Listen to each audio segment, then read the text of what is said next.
Today we'll be talking about the Compromise of 1850. We'll start off by talking about background information you should know.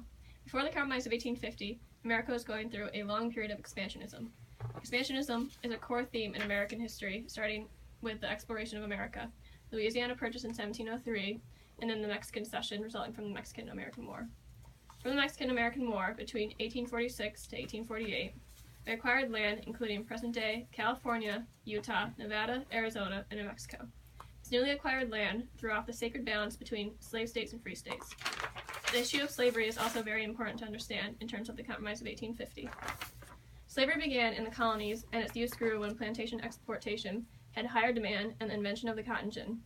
Slavery often left Congress in a difficult situation because people had very opposing views on the matter.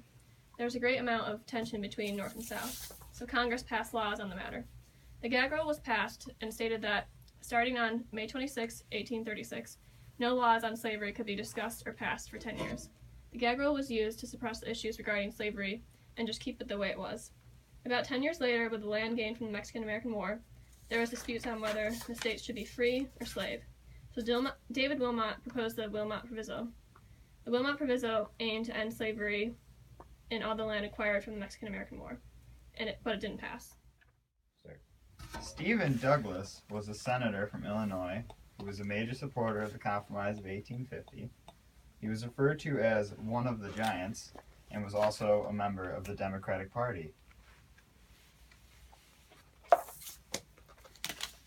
Henry Clay introduced the Compromise. He put together the 5 separate bills which became the whole Compromise.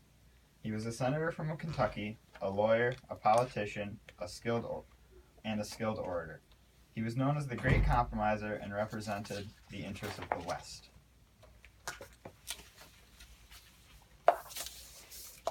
Daniel Webster was an outspoken American nationalist and a powerful orator, which made him a key Whig leader. He was an American statesman, a senator, and was supported by the North for the fugitive slave law. John C. Calhoun was a senator from South Carolina and wanted slavery to be left alone. He was known as the War Hawk, and after 1830, he believed in states' rights, limited government, and nullification of free trade. Another effect of the Compromise was an increase in the abolitionist movement. More people fought to outlaw segregation and improve education for African Americans. For example, Harper's Ferry was an effort by white abolitionist John Brown to initiate an armed slave revolt in 1859 by taking over a U.S. arsenal at Harper's Ferry, Virginia. Especially after the passing of the 1850 Fugitive Slave Law, while white abolitionists protected African Americans threatened by capture. This law passed by Congress required people to return slaves who escaped from one state to another state or territory. It was thought that forcing states to deliver escaped slaves to slave owners violated states' rights due to state sovereignty, and was believed that seizing state property should not be left up to the states. The Supreme Court made slavery a protected institution and arranged a series of laws that allowed slavery in the new territories and forced officials in free states to give a hearing to slaveholders without a jury. This angered the North and abolitionists. Another effect is sectionalism. Sectionalism is a strong sense of loyalty to a state or section of a country rather than the whole country itself. This started to become a huge problem for the U.S. The North viewed the South as immoral because they kept slaves.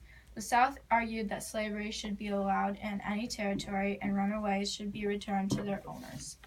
The Compromise of 1850 did accomplish what was intended at the time, as it held the Union together. There are 5 key parts to the Compromise of 1850.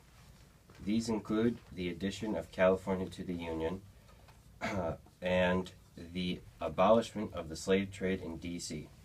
Also, the land that we gained from the Mexican War was to be decided as a free or slave state by the people in the territories. Another key part to the Compromise was the more intense and serious Fugitive Slave Act that had been put into place. Lastly, Texas had to pay $10 million in order to settle the border disputes between Texas and Mexico. The splitting of the Nebraska Territory in 1854 split into two territories, Nebraska and Kansas. Stephen A. Douglas wanted to break the North and South deadlock over westward expansion. Slavery in these territories had been settled by popular sovereignty. The splitting of the Nebraska Territory went against the Compromise of 1820, which forbid slavery above the 3630 line, and Kansas had been a slave state, which was above that line. The Compromise of 1850 lessened the tensions between the North and South. This delayed the separation of the Union and the start of the war by a decade, which in turn allowed the North to accumulate materials and men for the inevitable war over slavery.